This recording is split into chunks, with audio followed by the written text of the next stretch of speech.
The crystal halls of the Valoran Palace shone like frozen starlight. Thousands of guests filled the great chamber, their tall bodies glowing with soft blue and purple light under their skin. They had come from every corner of the empire to witness something they found both necessary and amusing. Their queen was marrying a human queen. Yuna stood at the center of the raised platform, dressed in flowing robes that shifted colors with her mood. She was tall, nearly 7 feet, with silver hair that floated around her shoulders like it was underwater. Her eyes were large and dark, and they missed nothing. She watched the doors at the far end of the hall and waited for her future husband to enter. The court whispered around her. She heard their words even though they tried to hide them. A human? Truly? They are so small? So fragile? I heard they cannot even communicate with their minds. They must use their mouths for everything. How primitive. Yuna kept her face calm. She did not disagree with them. Humans were a lesser species. Everyone knew this. They lived short lives on a single planet, fighting among themselves over resources and ideas. They had only recently discovered space travel.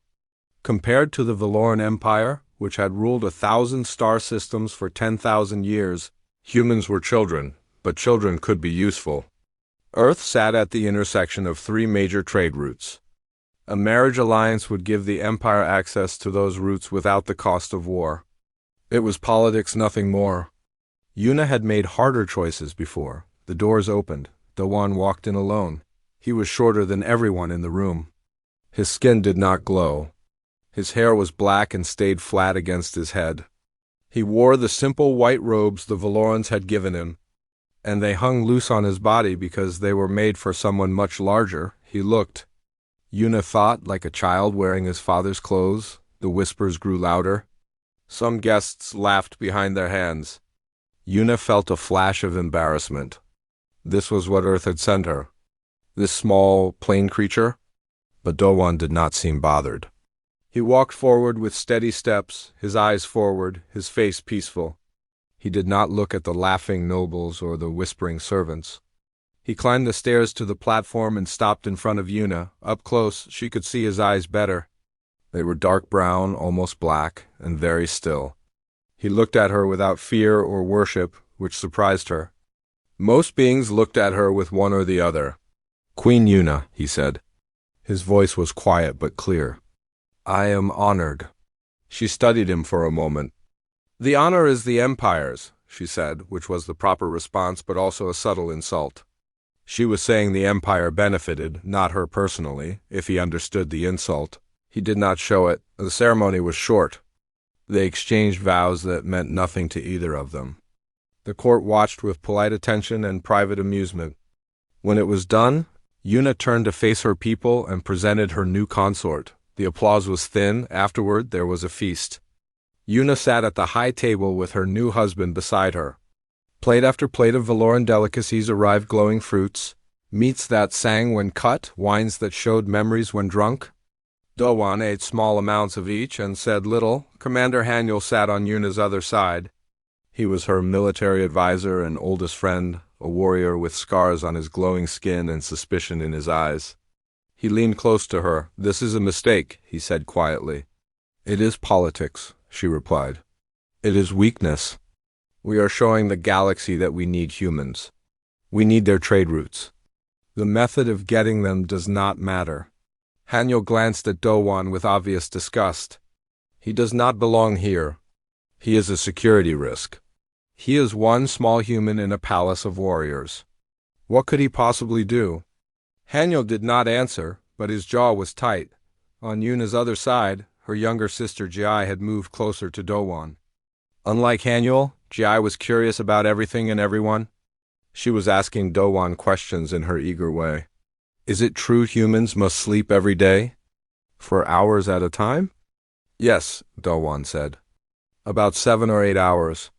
How strange. We only need to rest once a week. What do you dream about? Many things. Sometimes memories. Sometimes things that have not happened yet. That sounds wonderful. We do not dream. Our minds are too organized. Ji smiled at him. I think I would like to dream. Yuna watched this exchange with mixed feelings. Ji was too trusting. But at least someone was being polite to the human. It would reflect well on the Empire. The feast ended late. Guests departed with full stomachs and juicy gossip to share. Yuna led Dowan through the crystal corridors toward the royal chambers. Their footsteps echoed in the empty halls. She stopped at a door and opened it. Inside was a small room with a bed, a window, and little else. "These will be your quarters," she said. Dowan looked at the room, then at her. If he was disappointed, he did not show it. "Thank you," he said simply. "We will appear together at public functions. Otherwise, you may spend your time as you wish. There's a library, gardens, observation decks. The servants will show you. I understand." She waited for him to argue or complain. He did neither. He just looked at her with those still, dark eyes. "Good night," she said, and walked away in her own chambers. Yuna stood by the window and looked out at the city. Towers of crystal rose into the purple sky, connected by bridges of light. This was her empire. Her responsibility. She had sacrificed much for it, and she would sacrifice more. A political marriage to a human was nothing. She told herself she was not disappointed. She had expected nothing from him, and he had delivered exactly that. He was a symbol, not a partner. A means to an end, but somewhere in the back of her mind, a small voice wondered if she had missed something. There had been a quality in his eyes that she could not name. A depth that did not match his simple appearance. She pushed the thought away. He was just a human. There was nothing to miss. In this small room, Dowan stood by his own window and looked at the same city. He had been on Nethara for less than a day, but he had already memorized the palace layout from the maps he had studied on the journey. He knew where the guards were stationed. He knew which corridors had cameras and which did not. He had seen how the Valorans looked at him. He had heard their laughter and their whispers. He did not mind. He had been underestimated before. It was, in fact, what he was counting on. He pulled out a small device and began recording notes about everything he had observed. The security systems, the power structures, the relationships between key figures. Dowan was not just a diplomat. He had not been chosen randomly from Earth's population. He had been selected very carefully for this mission by people who knew exactly what they were doing. The Valorans thought he was harmless. Good, let them think that. Let them ignore him and laugh at him and forget he was there. He would be watching. And when the time came, he would be ready. He turned off his device, lay down on the too large bed, and closed his eyes. Within minutes he was asleep. In her chambers high above. Queen Yuna stayed awake much longer, troubled by a feeling she could not explain. Something had entered her palace. She just did not know what it was yet. 3 months passed, and Dowan became invisible. Not literally, of course. Humans could not do that. But in the palace of the Valoran Empire, he might as well have been a ghost. Servants walked past him without seeing. Guards looked through him like he was made of glass. Nobles stepped around him the way they would avoid furniture. At first, this had hurt. Even strong people feel pain when they are treated like nothing. But Dowan was patient. He let the pain pass, and then he used what they gave him. They gave him freedom. Without anyone watching, he could go anywhere. He walked through corridors he should not have known about. He sat in gardens where important people had private conversations. He passed by open doors where secrets were discussed. No one stopped him. No one even noticed. He learned things. He learned that Commander Haniel was loyal to Yuna but feared she was making the Empire weak. He learned that Gi was smarter than people thought and was already being considered for a position on the council. He learned that the servants gossiped about a noble named Lord Garen who had been acting strangely, meeting with off-world visitors in secret. Dowan filed all of this away in his mind. He did not know yet what would be useful. But information was never wasted. During this time, he also came to know Gi better. She was the only one who talked to him like he was a real person. She would find him in the library or the gardens and sit with him, asking questions about Earth. "Tell me about human music," she said one afternoon. They were in a small courtyard with a fountain that sang different notes depending on how the water fell. "It is hard to describe," Dowan said. "We have many kinds. Some is fast and loud. Some is slow and sad. We use instruments, things we hit or blow into or touch to make sounds. We have instruments too. But Valoran music is mathematical. Every note is calculated for the proper emotional response. Is human music mathematical? Dowan thought about this. Sometimes, but often it is the mistakes that make it beautiful. The places where the musician does something unexpected. Ji looked fascinated. Mistakes can be beautiful? Yes, she was quiet for a moment. I think humans are more interesting than we give you credit for. Dowan smiled but said nothing. In return for her kindness, he taught her human card games. She was delighted by them, especially the ones that required lying to win. Valorans were not good at lying. Their faces showed too much. But Ji practiced hard, and after a few weeks, she could bluff almost well enough to fool him. You are a good teacher, she told him. You are a good student. She looked at him with her large, dark eyes. Dowan, can I tell you something? Of course. I do not think you are what you appear to be. He kept his face still. What do I appear to be? Harmless, simple, a man who was sent here because he was easy to control. She tilted her head. But you learn too quickly. You watch too carefully. There is something behind your eyes that does not match the rest of you. Dowan was quiet for a long time. Then he said, Do you think that is a bad thing? Ji considered. No, I think it might be the most interesting thing about you. She stood up. I will not tell anyone. Your secret is safe with me. But I hope that someday you will trust me enough to show me who you really are. She left him alone in the courtyard. Dowan sat there for a while, thinking. Ji was dangerous because she was perceptive, but she was also an ally, maybe the only one he had in this place. He would need to be careful. A few days later, Ambassador Taiwu arrived from Earth. Taiwu was older than Dowan, with gray in his hair and lines on his face. He was the official human representative to the Valoran Empire, and he had arranged Dowan's marriage. They met in a private room in the human embassy, one of the few places in the capital where they could speak freely. How are you holding up? Taiwu asked. Well enough. They treating you all right? They treat me like I do not exist. Taiwu nodded. That was expected.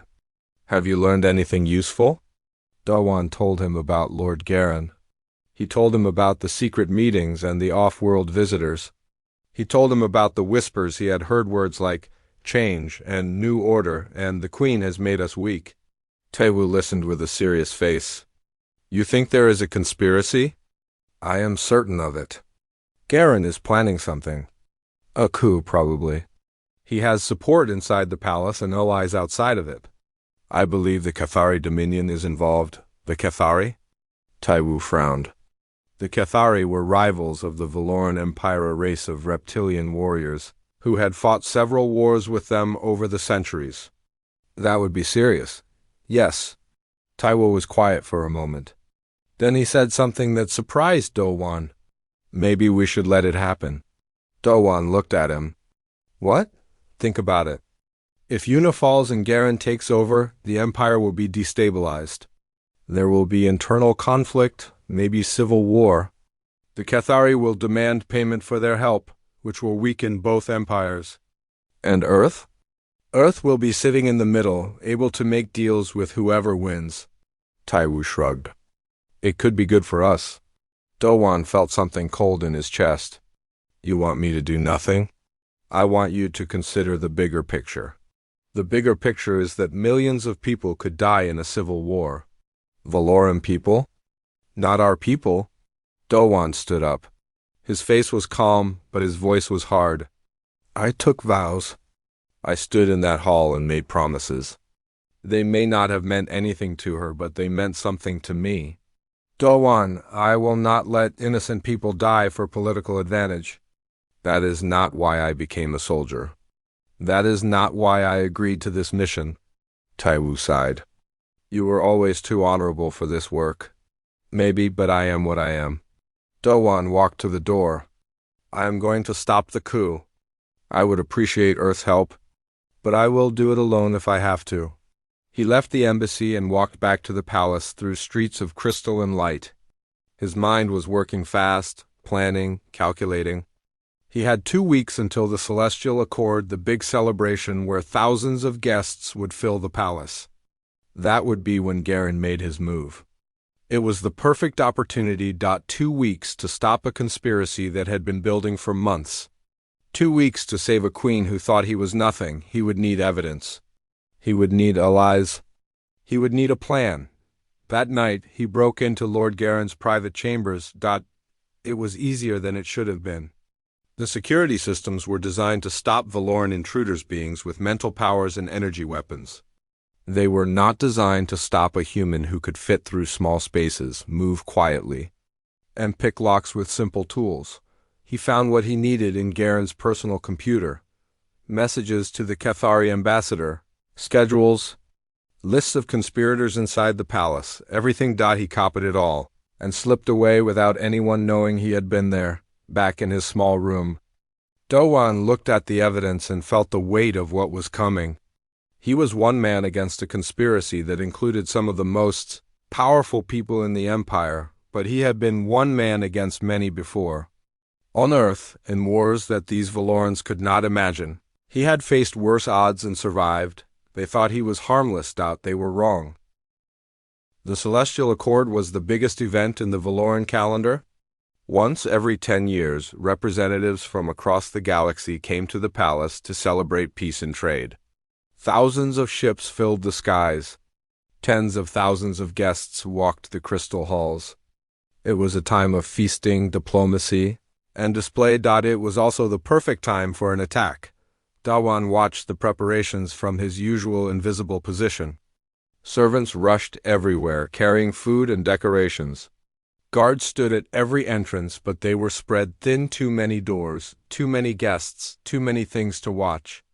The palace that was normally a fortress had become a maze with 100 ways in. He had to warn Yuna. He found her in the throne room, reviewing arrangements with her advisors. She looked tired. The past weeks had been hard for her. Border conflicts with the Cathari were getting worse. Trade negotiations were failing. And there were whispers, always whispers, that she was not strong enough to lead. Dowan waited until the advisors left.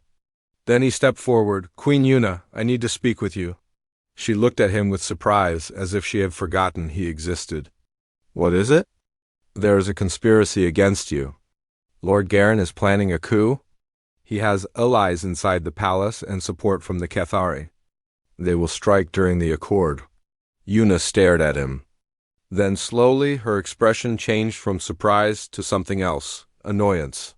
"How do you know this?" "I have evidence. Communications between Garen and the Cathari ambassador. Lists of conspirators. Plans. You have been spying." "I have been observing. No one watches me, so I can go where others cannot. I found, Yuna held up her hand. "You understand nothing of Valoran politics. Lord Garen is a respected noble. His family has served the Empire for generations. You cannot accuse him based on whatever you think you saw." "I did not think." "I know, if you would just look at the evidence that you obtained illegally." "By breaking into a lord's private chambers." Her eyes were cold. "Do you understand what would happen if this became public? A human spy in the palace? It would be a scandal. It would make me look weak and foolish."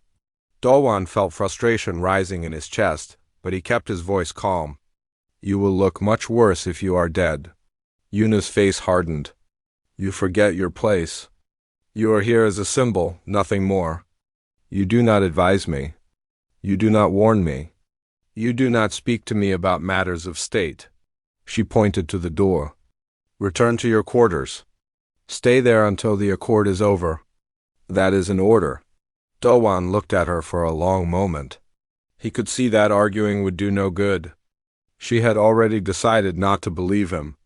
"As you wish," he said quietly. He turned and walked out, but he did not go to his quarters. Instead, he went to find Captain Boyao. Boyao was the head of Yuna's personal guard.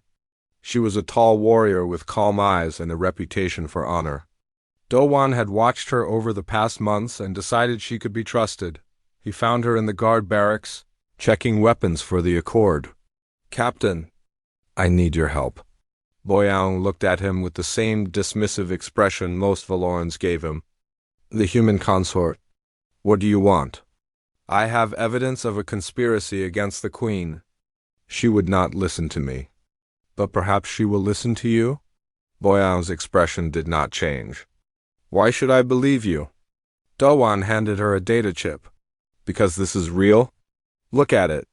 If I am wrong, you have lost nothing. If I am right, you may save her life. Boyan took the chip and studied him. You know that if this is some kind of trick, I will kill you myself. I know. She put the chip in her pocket. I will look at it. But I promise nothing. That is all I ask. Dawan left her and continued preparing. If Boyan believed him, good. If not, he would have to stop the coup himself. He had hidden a cache of equipment in the palace months ago, before the wedding. Earth military gear, armor, weapons, tools. He had hoped he would never need it. Now he was glad he had planned ahead. The first night of the Accord arrived. The great hall was filled with beings from 100 worlds. There were Valorans in their glowing robes. There were Cathari with their scaled skin and sharp teeth. There were traders and diplomats and nobles of every kind, all eating and drinking and talking. Dowan moved through the crowd like a shadow. No one noticed him. He was watching the doors, the guards, the faces of the conspirators he had identified. He was waiting for the attack to begin. He saw Lord Garen near the throne, talking with other nobles. He saw the Cathari ambassador, Voreth, standing in a corner with a glass of wine and a cold smile. They looked confident. Why would they not? Everything was going according to their plan. Yuna sat on her throne, beautiful and proud, unaware of the danger around her. Ji sat beside her, looking nervous. She had sensed something was wrong, but she did not know what. Commander Haniel stood behind them, his hand near his weapon. He was always alert, but even he did not know what was coming. Then the lights went out. For a moment, there was only darkness and confusion. Voices cried out. Bodies crashed into each other. Then emergency lights came on, dim and red, and everyone could see again. What they saw was soldiers, dozens of armed. Valorans in black armor poured into the hall from service entrances that should have been locked. They moved fast, surrounding the guests, pushing them back against the walls. More soldiers came through the main doors. Cutting off escape, Lord Garen stepped forward, and his voice rang out across the hall. Stay calm. No one will be hurt if you cooperate. He smiled and looked at Yuna, except of course for the Queen. Yuna stood. Her face was controlled, but Dowan could see the shock in her eyes. Garen, what is the meaning of this? The meaning is simple. Your rule is over. You have made the Empire weak with your alliances and your compromises. It is time for stronger leadership. He gestured to the Cathari ambassador, who stepped up beside him. Our friends from the Dominion agree. Commander Haniel drew his weapon, but 3 soldiers aimed at him instantly. He was forced to lower it. You will not get away with this, Yuna said. I already have. Garen looked around the hall. Where is your human pet? I expected him to be hiding behind your skirts. But I suppose he has already run away. That is what humans do, is it not? They run? Some of the conspirators laughed. Garen turned back to Yuna. Surrender now, and I will let you live in exile. Resist, and you will die here in front of all these witnesses. Yuna said nothing. Her hands were shaking slightly, but she kept her head high. Jai grabbed her sister's arm. Terrified, the hall was silent. Everyone waited to see what would happen. Then, from the back of the room, there was a sound, a door opening. Everyone turned to look. Dowan walked in, but he was not the same man they had ignored for 3 months. He wore black armor that hugged his body like a second Skin Earth military combat gear, designed for speed and protection. In his hands he carried a particle rifle, the kind used by human special forces. On his belt hung a tactical blade and several small devices. His face was calm. His eyes were cold. He looked like what he was, a weapon. Garen stared at him. What is this?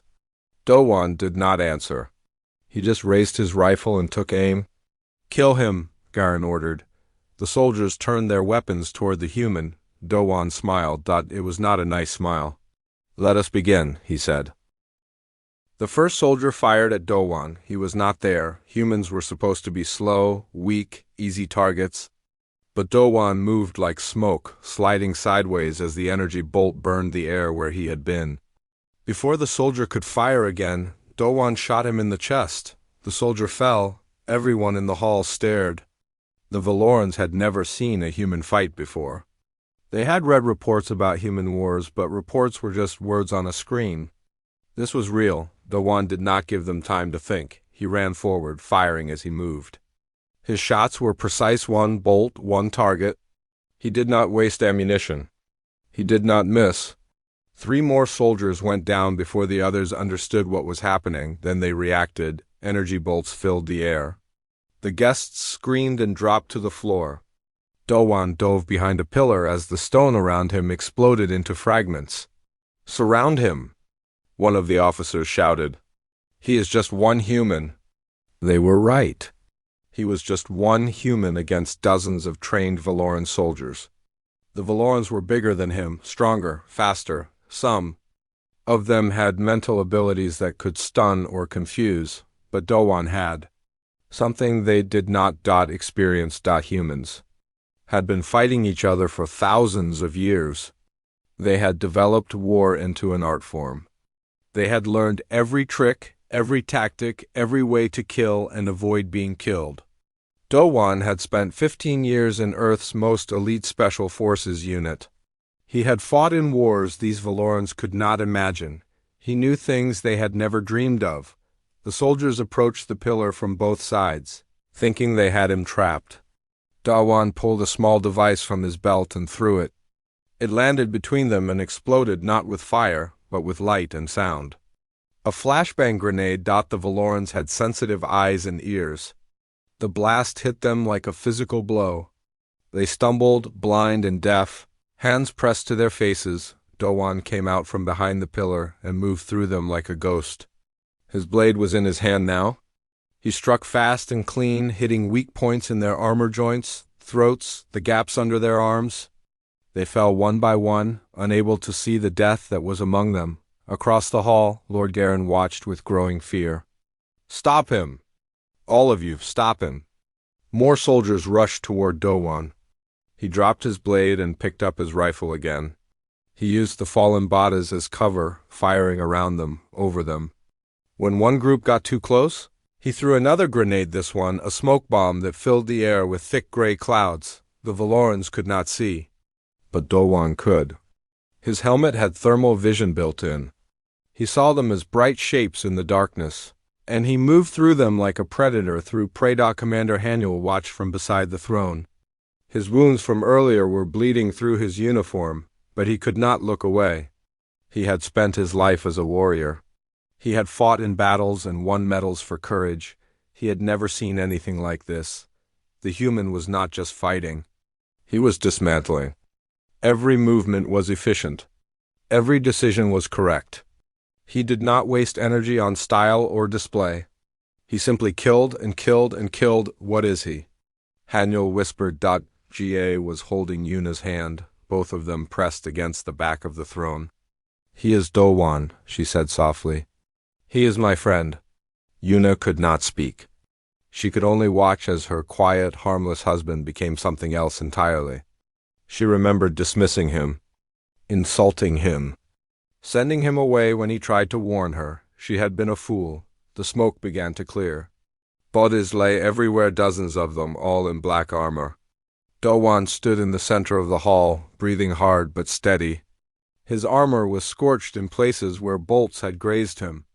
Blood ran down his arm from a wound he had not had time to notice, but he was still standing, and most of the soldiers were not. Lord Garen looked around at the ruin of his forces.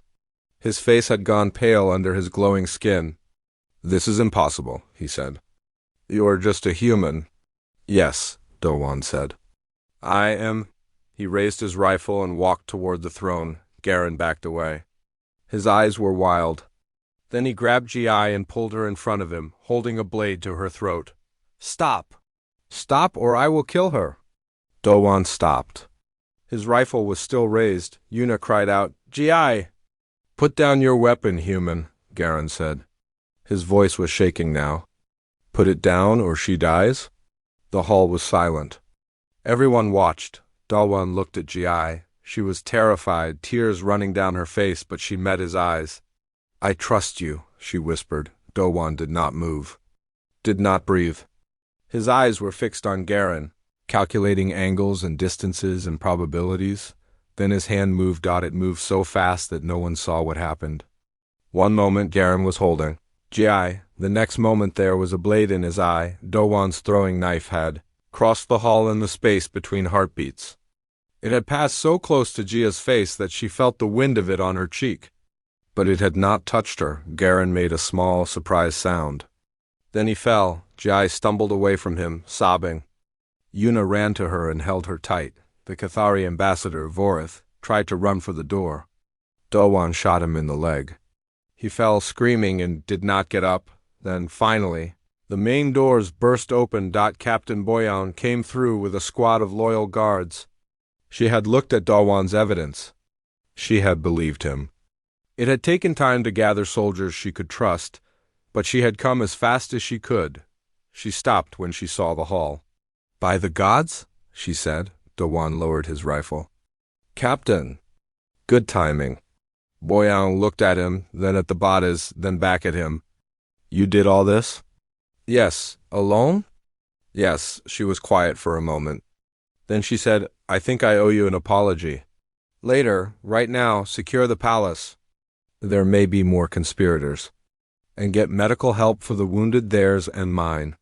Boyan nodded and began giving orders. Dalwan walked to where Yuna stood holding her sister. Both of them looked at him with wide eyes. Gi was still crying. Yuna's face was unreadable. He stopped in front of them.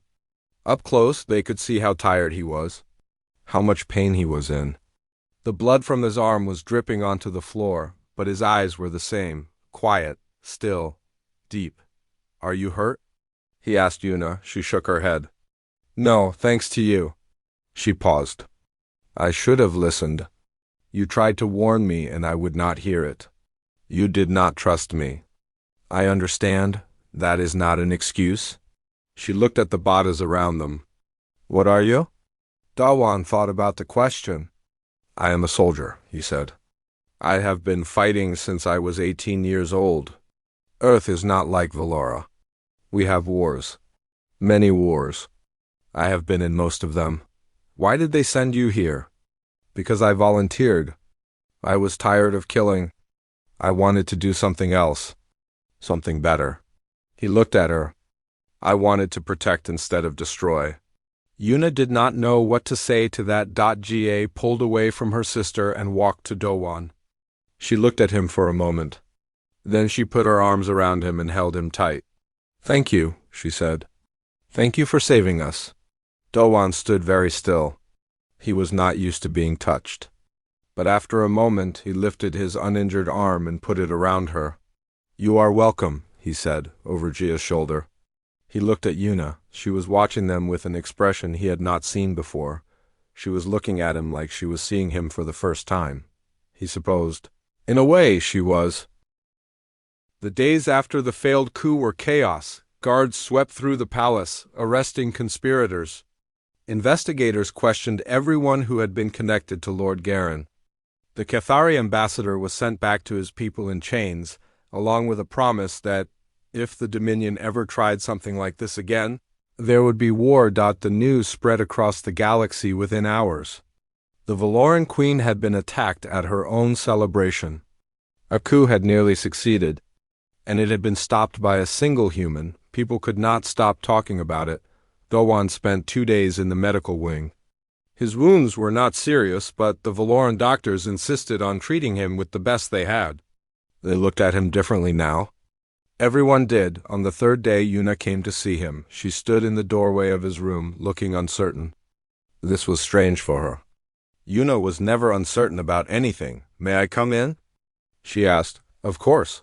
She walked to the chair beside his bed and sat down. For a long moment she just looked at him. "How are you feeling?" she asked. "Better." The doctors here are very skilled. They should be. They are the best in the Empire. She paused. But that is not what I came to talk about. I know. Yuna folded her hands in her lap. I need to understand. When you came here, you were so quiet, so simple. You let everyone treat you like nothing. You never complained, never fought back, never showed any sign of what you really were. She looked at him with those large, dark eyes. Why? Dowan considered the question. Because that is who I am? The soldier is only one part of me. It is not the part one like the most, but you hid it from us. From me, I did not hide it. I was just quiet about it. There is a difference. He shifted in the bed, wincing slightly. On Earth we have a saying, still water runs deep. The quietest people often have the most going on inside. I did not lie to you, Yuna. You just did not ask the right questions. Yuna was silent. Then she said, You are right. I did not ask any questions at all. I looked at you and decided you were nothing. I was cruel to you. I am sorry. Dowan looked at her. In 3 months, she had never apologized to him for anything. He could see what it cost her to say those words. I accept your apology, he said. And I understand why you acted that way. Your people think humans are weak. You had no reason to believe I was different. But I should have. A leader should see clearly, without prejudice. I failed at that. She looked down at her hands. Garen was right about one thing. I have been making the Empire weak. Not through alliances, but through arrogance. I thought we were better than everyone. I thought we had nothing to learn from other species. She looked up at him again. I was wrong. Dowan did not say anything. He just let her speak. When you fought in that hall, I saw something I have never seen before. You were not stronger than my soldiers or faster or better armed. But you won anyway. Because you thought differently. You had skills we did not expect, tactics we had never imagined. She shook her head. We have been stagnant. We think our way is the only way. But humans have been fighting and struggling and evolving for your entire history. You have learned things we have not. Every species has its strengths, Dowan said. Ours is that we never stop trying to improve. We are never satisfied with what we have. That is exactly what we need. Yuna straightened in her chair. I want to change things, Dowan. I want to build a real alliance with Earth, not just trade routes, real cooperation. Cultural exchange. Shared learning. I want our peoples to teach each other. That would be a big step, yes, but it is the right one. She hesitated. And I want to change things between us too. Dowan looked at her carefully. What do you mean? I mean that I want to try. To have a real marriage. Not just a political arrangement. She met his eyes. I am not saying I love you. I do not know you well enough for that. But I respect you. I want to know you better. I want to see if we can build something together. Dowan thought about this for a long time. He thought about the months of being ignored and dismissed. He thought about the loneliness of his small room and the cold way she had sent him away. Part of him wanted to refuse.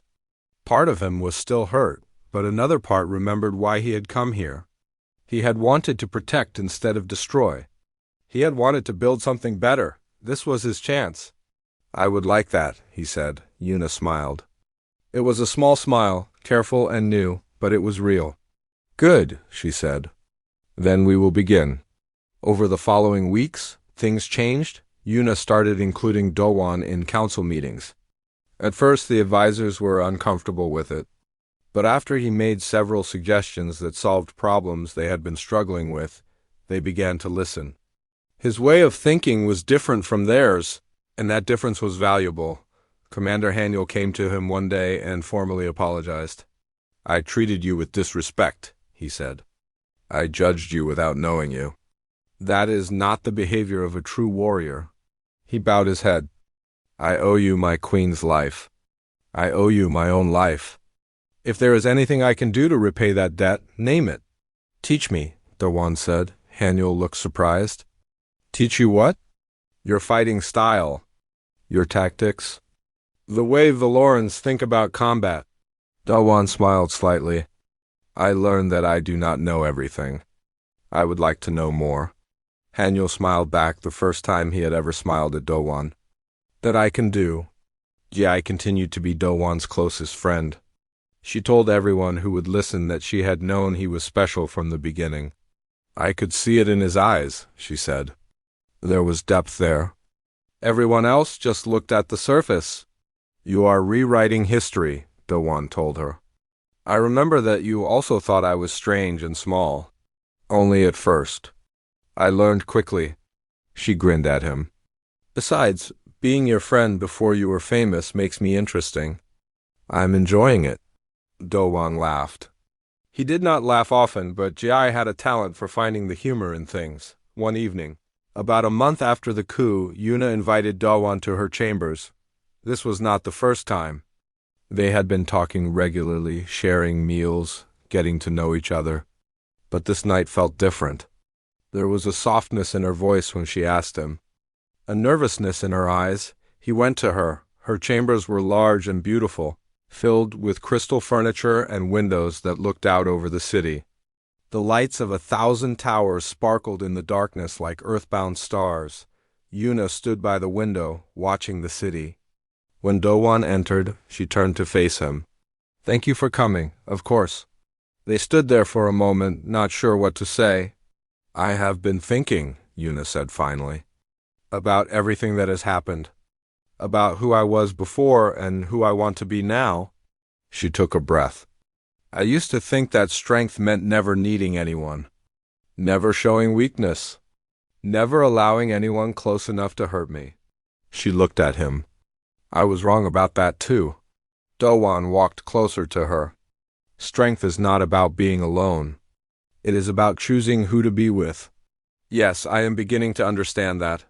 She reached out and took his hand. Her skin was warm, glowing faintly with soft blue light. Dawan, I want to learn about your people. Really learn? Will you teach me? That could take a long time. I know. She squeezed his hand gently. We have time. He looked at her, this proud, powerful queen who had dismissed him as nothing and was now asking him to help her grow. He saw the courage it took for her to be vulnerable. He saw the hope in her eyes. He raised her hand to his lips and kissed it.